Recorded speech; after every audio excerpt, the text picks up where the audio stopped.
Estamos voltando aqui com a Karen, fazer uma segunda parte aqui. Esperar o convite. Se vocês tiverem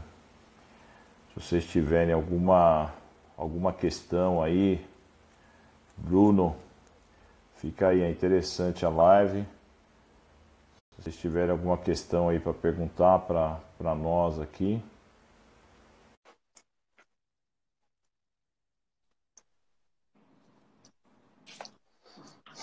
Voltamos.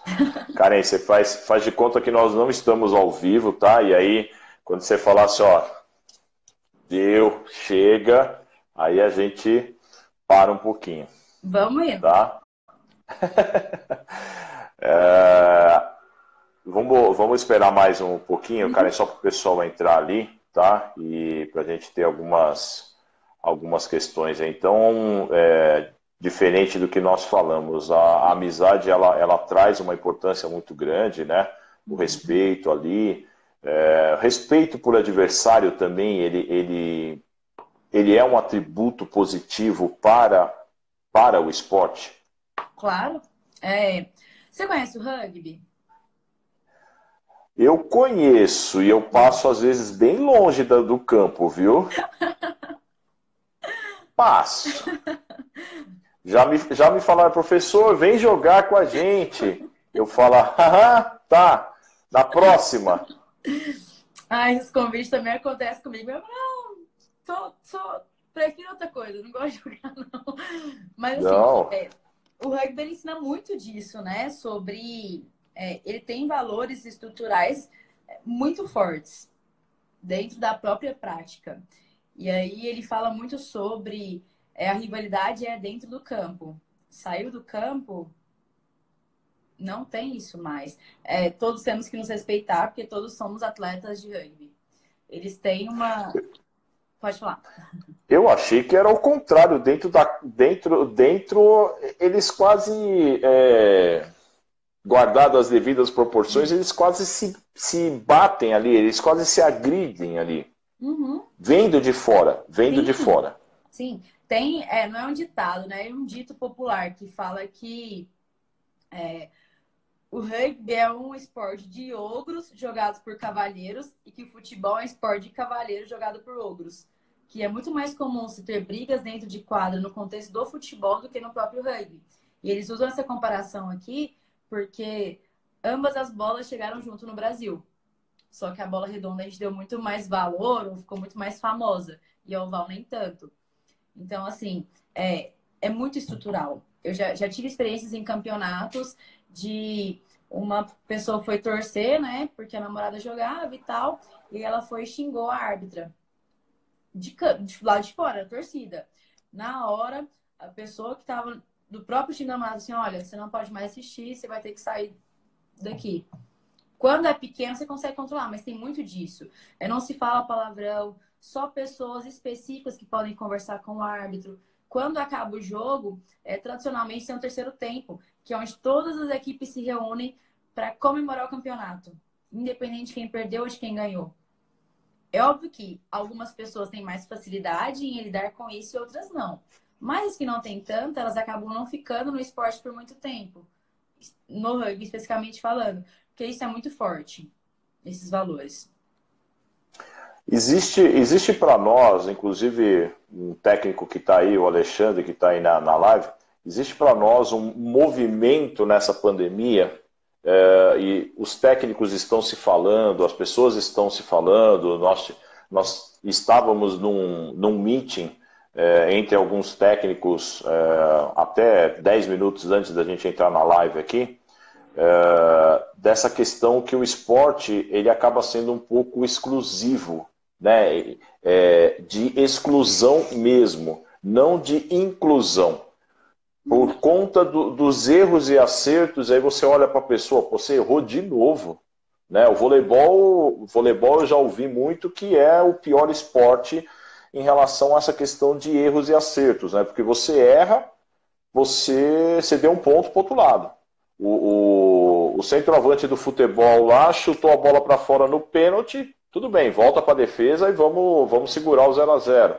Então, essa exclusão, ela é difícil para ser trabalhada, não é, Karen?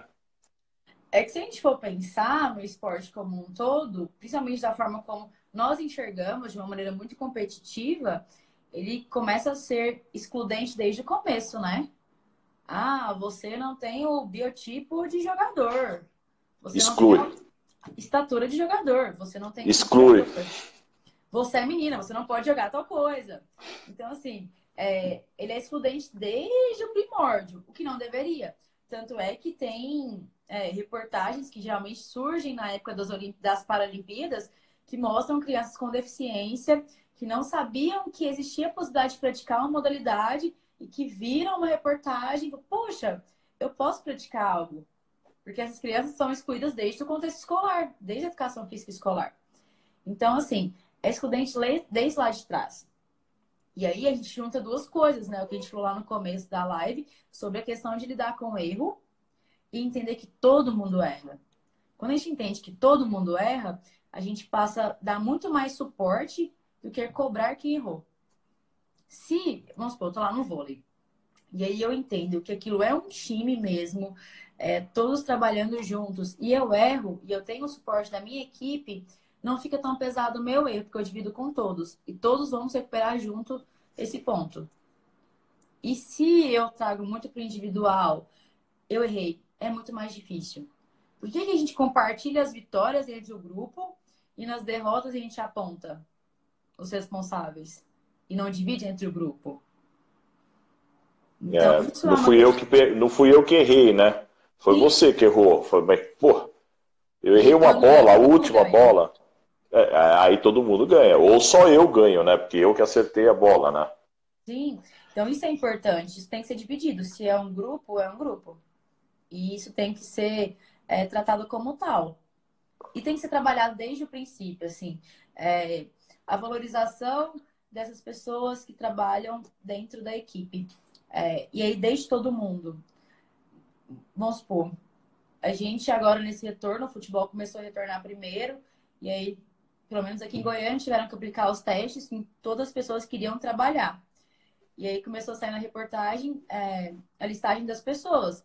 E aí vai roupeiro, vai serviços gerais, vai um monte de gente. Então, se tem toda uma estrutura que dá um suporte, a Vitória também ela tem que ser colaborativa nesse sentido. Porque esses atletas têm que aprender que existe uma colaboração. Ninguém é atleta sozinho. Ninguém. Ninguém se treina sozinho. Ninguém trabalha psicológico sozinho. Ninguém faz a fisioterapia sozinho. Ninguém se opera sozinho. Então, tudo é É, colaborativo. foi até uma questão famosa até do caso da briga do Ricardinho com o Bernardinho nessa questão, desculpa, nessa questão de quando o Ricardinho ganhou como melhor jogador lá, ele não quis dividir o prêmio, e o pessoal ficou injuriado com isso, né? Pô, mas eu sou o melhor levantador, mas nós falamos para você qual que era o bloqueio com mais deficiência. Então você jogou em cima daquele bloqueio com deficiência que nós te falamos. Então, quando eu trago a roupa lavada para você, né? Você não lavou a sua roupa, fui eu que lavei a sua roupa e trouxe para você. Então a vitória não traz até aí, né? Então foi uma questão, para mim, eu acho que uma das mais famosas em relação a isso, ou pelo menos que eu lembro agora. Na visão, Karen, da psicologia do esporte, como é que você acredita que poderia ser feita a introdução das crianças no esporte? Como é que seria um procedimento mais adaptativo da criança com essa questão de erro, acerto, pressão, não pressão? Como é que você acha que seria?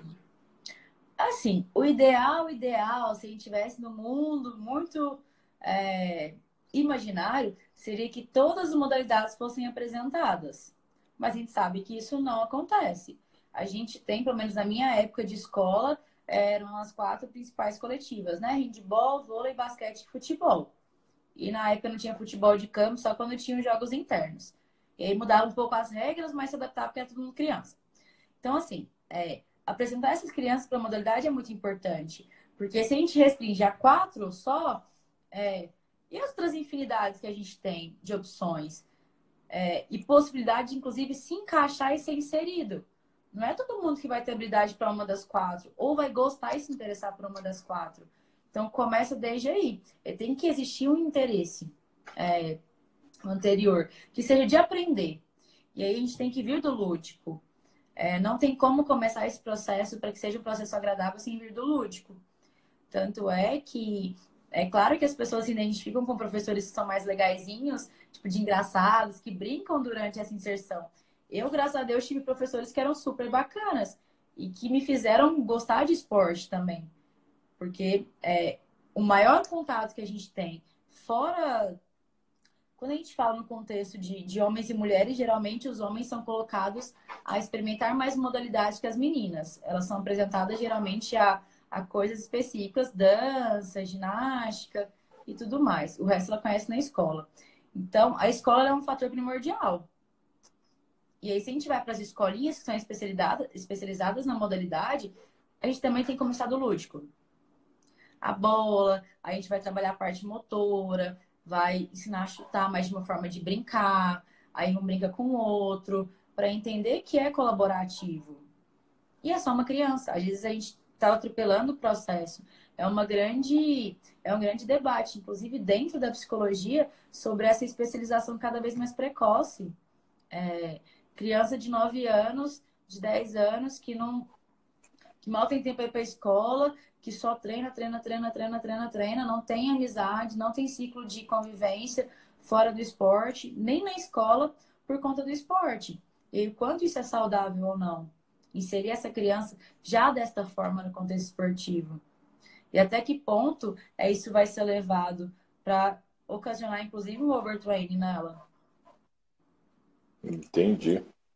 Você trabalharia ou você acredita que você joga qualquer esporte de quadra, mas você trabalhar xadrez, você trabalhar um esporte tênis de mesa, e isso tem uma ligação positiva entre os esportes? Sim, é o que eu disse. Às vezes, a gente está numa modalidade específica, a gente quer se especializar nela, quer virar um profissional daquela modalidade. Mas é inteligente a gente ter outra prática esportiva. No geral, as pessoas gostam do esporte como um todo, né? E aí, se elas gostam do esporte, tendo um esporte que ela encara como lazer, ela vai entender que o esporte continua sendo legal, independente do que ela pratica. E aí, cada coisa vai trazer um advento. O xadrez, ele faz com que você pense várias jogadas à frente. Então, você vai desenvolver uma parte. O tênis de mesa também, mas tênis de mesa tem que ser ágil. Então, você tem que ter uma resposta mais rápida. Então, vai colaborar também. Então, a gente precisa desses encaixes. Não é porque você pratica uma modalidade que você não pode praticar a outra. É claro que, assim, também não dá para ser um tanto quanto irresponsável, né? Você tem, sei lá, você tem um campeonato de vôlei para ir. E aí, a outra modalidade que você escolheu, por exemplo, é o rugby, como lazer. A chance de você lesionar no rugby é enorme. E aí, o vôlei vai ficar prejudicado, que é a sua profissão. Então, o interessante é escolher modalidades que podem te favorecer de alguma forma, que você se identifica também, óbvio, mas que não vai te prejudicar fisicamente falando em relação à modalidade que é a sua profissão. Entendi. Lá vou eu te apertar de novo, mesmo de longe.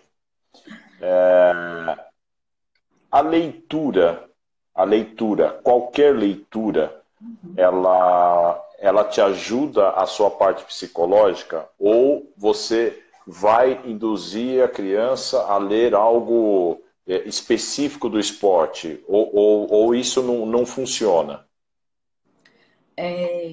Na escolinha de futebol que eu trabalhava, lá tinha muito dizer, era muito forte, que antes de formar atletas, se formavam cidadãos. E se a gente incentiva a leitura de qualquer coisa, a gente forma pessoas que estão aptas a ler. E aí essas leituras podem ser inseridas pelo contexto esportivo mesmo, não tem problema. Desde que a gente permita que a criança leia outras coisas, se ela quiser. Então a leitura é muito interessante. Inclusive, da modalidade. A gente tem um hábito de prática, né? Eu vou aprender as regras na prática, eu vou aprender sobre na prática. Mas tem N livros que falam sobre técnicas, táticas, sobre a história da modalidade. E quanto mais a gente se aproxima disso, mais a gente tem conhecimento e ferramentas para se especializar nessa área. E quando eu falo especialização, não é daquela pergunta, é para você ficar cada vez melhor na modalidade praticada. Então, é se abrir para o que é novo, se abrir para o conhecimento, nunca é demais. Que agora vamos lá apertar de novo. Você tem, assim, de lembrança algum livro? E aí, assim, olha, Douglas, esse livro aqui é mais para criança. Ah, você é técnico? Olha, esse livro aqui, porque, sei lá, você vai pegar um livro O Patinho Feio para criança, só para ela entender como que era a história do Patinho Feio. Mas Patinho Feio para um pai não vai adiantar, né? Sei lá, não sei. Você tem alguma coisa desse tipo? Você possa indicar para nós? Sim. É claro que você falou do Patinho Feio, já me vem na cabeça, né? Porque psicólogo tem dessas coisas.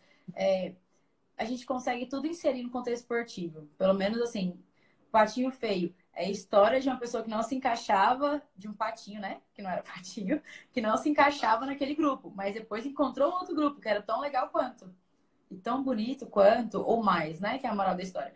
Mas assim, olha como é que é uma identificação. Eu não me encaixo naquele grupo ou naquela modalidade, mas existe algo para mim também, em algum lugar. Então eu só preciso. Por isso que você tem que dar uma gama maior possível para essa criança se identificar, né? Sim, sim. É porque eu tô olhando alguns que eu tenho aqui em casa, alguns livros guardados. Tranquilo. Sem problema nenhum.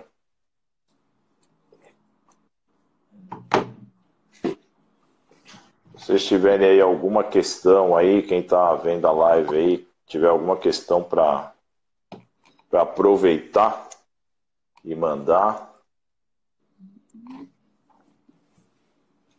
Esse aqui é um livro específico de futebol. Ela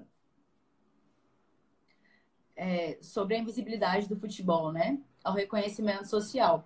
Mas ele é aplicável, se a gente for pegar a literatura dele, é aplicável em qualquer modalidade. O esporte como uma ferramenta de ascensão social. Foi escrito por uma psicóloga, inclusive. Quem que é o ator, Karen? Daniele Mariano. Ela, acho que ela é psicóloga do Exército atualmente. A gente tem esse aqui, que esse aqui é voltado mais para os técnicos. Calma que isso aí eu vou ter que, calma. Abaixa um pouquinho, Karen, por favor. Entendi. Tá. Esse aqui é uma coleção que tem, eu acho que tem do volume 1 ao volume 5. Tem sobre psicologia de esporte e o voleibol, psicologia do esporte e a natação, psicologia do esporte, só psicologia do esporte, que é a introdução. Tem esse do treinador, que esse aqui é bem interessante. De cabeça. Num ponto específico, por que você tem esse livro? Esse livro foi um presente de uma psicóloga do esporte também, da Cristiane lá do Maranhão. E aí ela faz parte da comissão, na época ela fazia parte do GT, do Conselho Federal. E ela veio, a gente fez um evento através da Comissão de Psicologia do Esporte do nosso Conselho de Psicologia. E ela veio palestrar para a gente, contar um pouco do mapeamento da psicologia do esporte no Brasil, que o Conselho Federal fez acho que tem 3 anos atrás. E aí ela foi e me deu esse livro de presente. E aí é um livro muito rico, assim, que todos os psicólogos deveriam ter. Porque é uma linguagem que nos aproxima desse treinador. Inclusive, eu já emprestei para treinadores para eles poderem ler também. Para ele entender um pouco como funciona essa interface. Eu acho que o mais didático são esses. Depois a gente gostaria que você passasse pelo WhatsApp aí para nós, que daí nós vamos colocar lá na nossa bio lá. Eu aprendi essa palavra ontem. Colocar lá na bio também, porque as pessoas olham, acaba vendo um pouquinho e se enxergando, né? Sim. Você gosta de filme, Karen? Gosto. Filme? Tem filme que você poderia indicar para nós assim de cabeça? Nossa, Tem a série, né, do Último Arremesso, tá na Netflix agora. Que Sensacional. Tá sendo bem falada. Gente, a Carol tinha me falado, eu vim com o filme na cabeça, mas eu esqueci de anotar. Porque eu acho que eu guardo tudo na Tranquilo. cabeça. Normal. Ah, tá. Mas isso você também pode passar para nós lá. Eu passo pra vocês. Tá bem interessante essa questão, por quê? Porque a gente, Carol, outro dia viu uma lista de filmes, eu acho que foram 60 filmes, eu acho, e ela começou a assistir de uma pessoa que postou lá 60 filmes que você deve, a minha lista, né, e nós fomos ver os filmes. E achamos muita coisa interessante ali, né, dessa questão de nós assistimos um filme chamado O Poço, que nós assistimos 2 horas e meia de filme, depois eu fiquei mais 2 horas para tentar encaixar o Poço na minha cabeça, então isso é legal, depois a gente passa, depois que você tiver isso, a gente passa para o pessoal aí também para ver essa situação. Tem um filme tradicional do rugby, né, que fala do All Blacks também, sobre a história da África do Sul. E aí é muito cultural, assim, para entender um pouco da modalidade, mas entender como o esporte ele tem um papel social muito grande. E como ele anda lado a lado com a história da nossa sociedade. E o governo, na época, baseou praticamente toda a felicidade dele no processo para eles ganharem ali, né? Para eles serem um time para mostrar para a nação o que era uma realidade que eles queriam apresentar, né? Realmente aquele filme foi espetacular. E aí, muito bom. depois eu vou passar, é uma das precursoras assim, da psicologia do esporte no Brasil, que é a Kátia Rubio, que ela é da USP, e aí ela tem livros muito interessantes. Ela tem o Esporte Mito, e ela tem um também do pós-aneolimpismo, que conta esse movimento olímpico, né, do esporte. E não tem como a gente separar. O esporte, ele é um movimento social, assim, enorme. Tanto é que com essa questão que veio sobre essa interferência no governo dos Estados Unidos, essas questões das manifestações, os atletas, eles se posicionaram. E aí a gente vê, mais uma vez, o peso que o esporte tem. Porque se a gente vê referências e ídolos se posicionando, as pessoas começam a se questionar sobre a própria atitude, se aquelas atitudes são coerentes ou não. Tem um filme, ele não fala do esporte em si, mas ele traz uma questão até interessante, que é o Corra. Eu não sei se você assistiu. Não vou contar a história, mas fala como... Aí tem uma hora até que cita assim, mas o seu gene, uma parte do filme fala, mas o seu gene é para você ser lutador. Porque você é forte, porque você é alto, não sei o quê, como se tivesse uma estruturação em relação a isso. Então, por diversas vezes, filmes mostram isso em pedaços e em partes. Depois eu vou pegar uma listinha e passo para vocês também. Passa para o pessoal que está na live, depois acaba assistindo, muitas vezes acaba procurando realmente saber, vale muito a pena. Essa questão de mentor, né, um atleta ter um mentor, né, isso na psicologia você acredita que é produtivo, está sendo produtivo? Você tem uma pessoa que você segue aquilo ou você acredita que a pessoa tenha que fazer o seu caminho? Então, talvez a gente entre numa questão social também. É importante, não que seja obrigação termos mentores, né? Mas se a gente tem uma mentoria cega, a gente segue tudo, onde vai estar a nossa identificação, onde vai estar a nossa forma, onde vai estar o nosso querer, o nosso gostar, o nosso não gostar. Porque ninguém é igual a ninguém. Não vai existir outro Pelé. Não vai existir outro Cristiano Ronaldo. Não vai existir outros atletas que foram símbolos. Não vão existir. Porque cada atleta faz a sua história. E isso tem que ser respeitado. Esses dias passou uma reportagem no Globo Esporte, porque eu esqueci a data, acho que faz 5 anos que o Fernandão morreu. E aí mostrou que o filho dele está treinando nas categorias de base do Inter. E aí ele falou sobre ele querer fazer a história dele, que ele não é o pai dele. E aí isso também funciona como um peso. Quando se tem mentores, é como se fosse uma obrigação você ser igual ao teu mentor, ou melhor do que ele.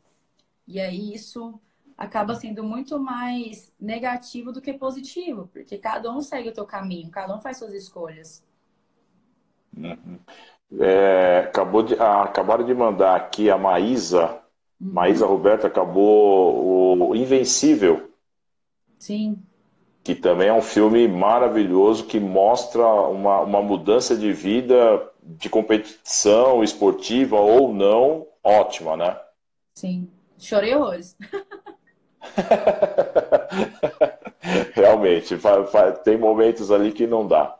A Maísa, inclusive, Douglas, ela é uma colega minha de profissão, uma amiga, na verdade, e a gente vai até fazer uma live quarta-feira, porque ela trabalha com orientação vocacional e profissional dentro da psicologia como um todo. E aí a gente vai casar isso com o esporte, transição de carreira, como se perceber que o esporte pode ser uma profissão. Que a gente tem isso também, né? É, tem que ter uma graduação, tem que ter não sei o quê. E o esporte, e também é uma carreira curta, não tão longa, dependendo da modalidade, né? Então a gente vai falar Nossa, muito sobre isso nessa live na quarta-feira. com certeza, quarta-feira a gente não tem live, né? Estou falando porque a Carol, minha esposa, está aqui, ó. A gente tá no. Não tem, nós não temos live, será muito interessante. Manda para nós depois, Uhum, né? Maísa também, com certeza nós vamos acompanhar aí. As pessoas que quiserem nos acompanhar também e fazer um trabalho desse tipo, acho que seria interessante para nesse momento nós demandarmos mais conteúdo para essas pessoas que acabam procurando com a gente, né? Procurando saber que nós somos do esporte, nós somos professores, nós somos pais, nós somos atletas, então todo mundo acaba fazendo um pouco disso. sim. Raquel, tem uma questão aqui que era para a gente poder fazer antes. Assim, você comentou que o respeito, a amizade, ela é algo fundamental dentro do esporte, né? Uhum, Karen, sim. Carol acabou de me puxar a orelha aqui. Karen, perdão, desculpa. Sim. Mas assim, muitas vezes, quem acaba induzindo isso é o técnico.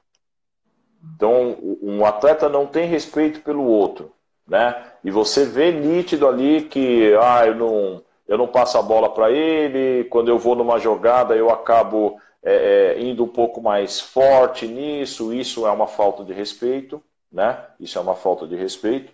E, e isso, para nós, técnicos, isso é visível, né? Então, essa atitude do técnico de uma certa forma, induzir isso, brigar com isso, ou as suas duas crianças, senta aí, uma para a cara da outra, vai. E agora? Uhum. Vamos resolver. Isso também não atrapalha a psicologia da forma que vocês enxergam isso? Isso é um autoritarismo, talvez, do técnico, mas isso às vezes não se faz necessário? Então, quando a gente tem uma equipe multi, é aquela questão, né? A gente tira essa sobrecarga e muitas vezes essa responsabilidade do técnico de ocupar este papel de mediador de conflitos. É óbvio que tem horas que isso acontece num momento que não tem como outra pessoa mediar a não ser o técnico. Mas nós podemos lidar com isso de outra forma, tá? Se é uma coisa que já está vindo há algum tempo, se é situacional ou se é histórico, tudo isso tem que ser pensado. Se é situacional, o que aconteceu? Por enquanto, eles não estão se dando, vamos pôr para treinar separado, vamos tentar resolver para que eles não se machuquem. Só que, a serviço de quê, né, esse conflito? A serviço de quem esse conflito? Disputa de posição. Sim, e assim, o que que eu fazer, o que que eu diminuir o outro ou criar um problema com o outro para prejudicar o outro vai me acrescentar e vai me fazer crescer. Porque se eu perco tempo com isso, eu não tenho tempo para melhorar a minha pessoa, a minha parte como atleta, o meu treino, porque eu quero prejudicar o outro. Eu quero disputar com o outro. E aí a gente esquece de disputar muitas vezes com a gente mesmo, né? De buscar uma evolução e quer sempre o outro, o outro, o outro. Aí quando vê, tá dois brigando e o terceiro que tava lá atrás tá lá, lindo, passando, excelente. porque ficou preocupado só consigo. Entendi, entendi.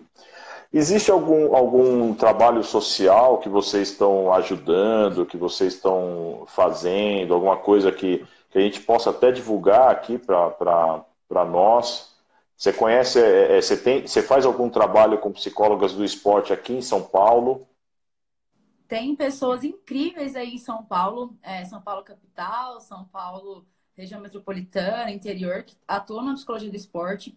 Tem o pessoal da Flow Psicologia, Flow FLOW, né? Eles são uma equipe, tem o Ian, a Marta e a Júlia, que trabalham em diversas modalidades, desde esportes a, a flag. Então, desde esporte olímpico a não olímpico.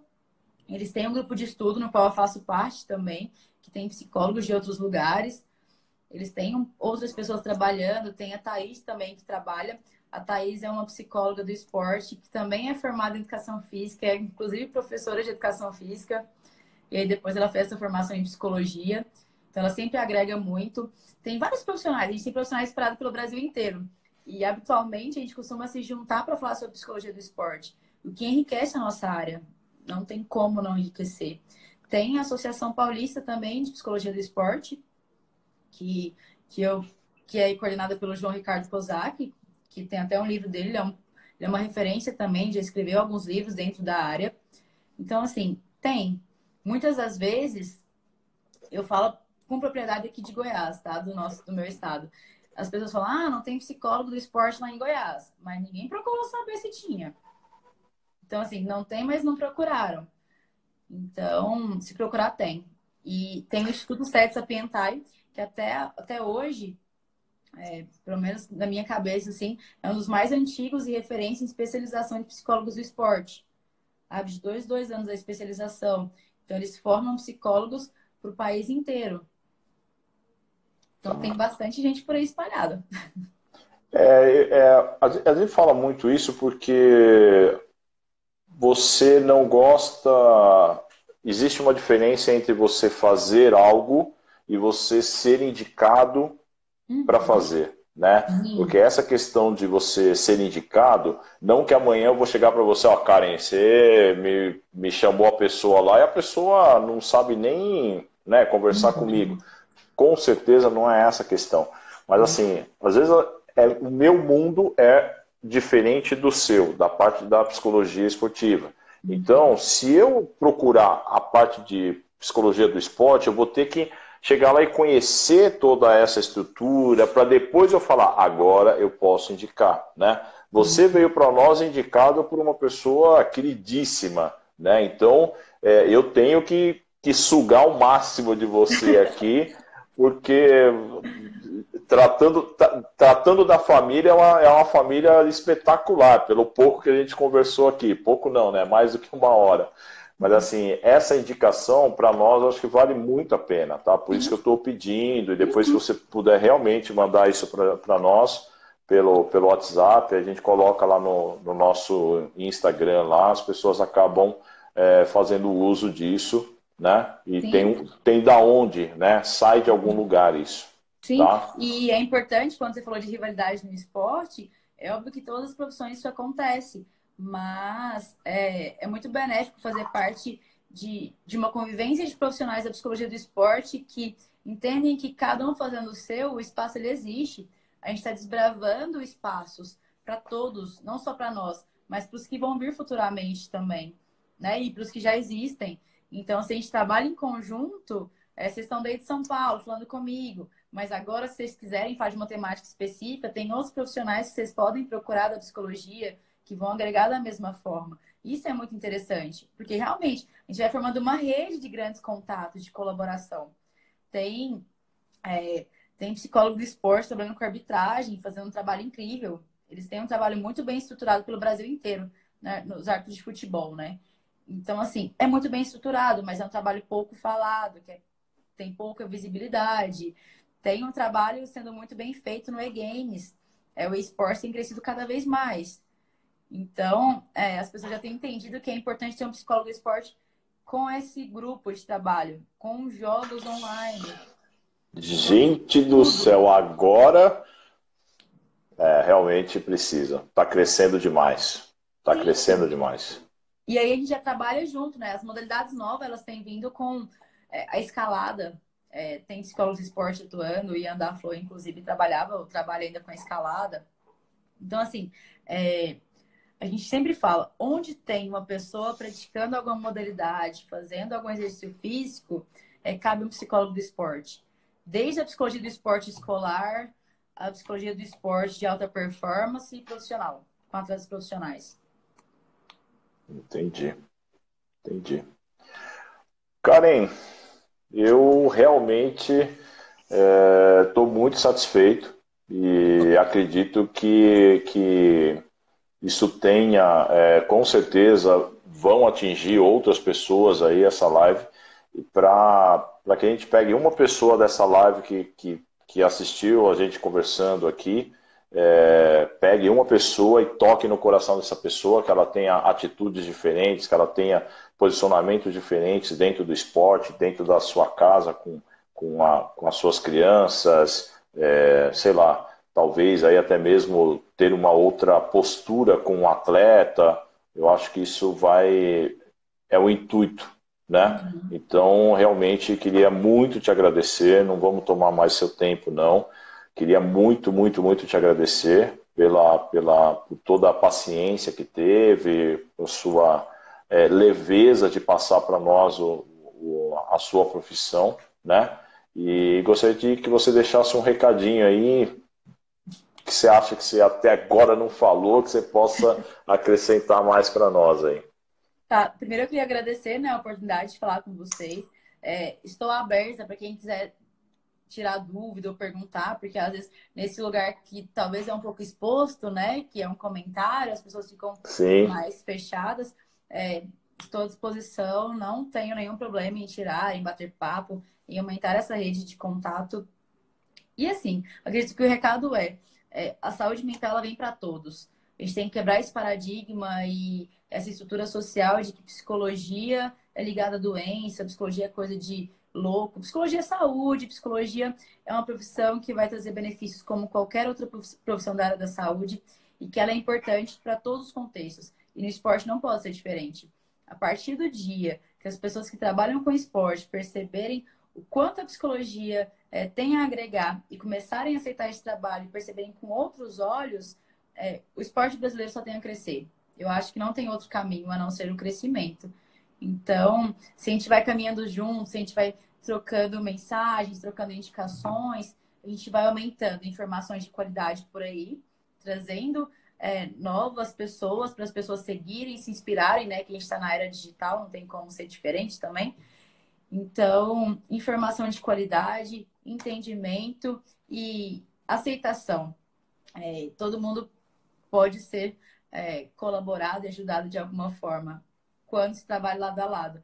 E pensando que eu sou da psicologia e você da educação física, acredito que a maior mensagem é essa: ninguém é acima de ninguém, todo mundo trabalhando em conjunto para um benefício muito maior. E é isso. perfeito. Não tenho o que acrescentar nessa conversa. Tá? Então, assim, em nome do nosso projeto aqui, né, a Família do Esporte, em nome da Carol, Douglas, eu, assim, agradecemos demais mesmo e vamos trocar mais conversinhas aí, vamos trocar mais aumentar a nossa rede de contato aí, que com certeza nós vamos ajudar mais pessoas, que eu acredito que seja o intuito dos dois lados. Sim, Tá bom? tá Então bom. tá joia. Obrigado, Karen. Fique em Tchau, paz gente. aí, fica com saúde aí, tá bom? Até mais, até a próxima. Tchau, tchau.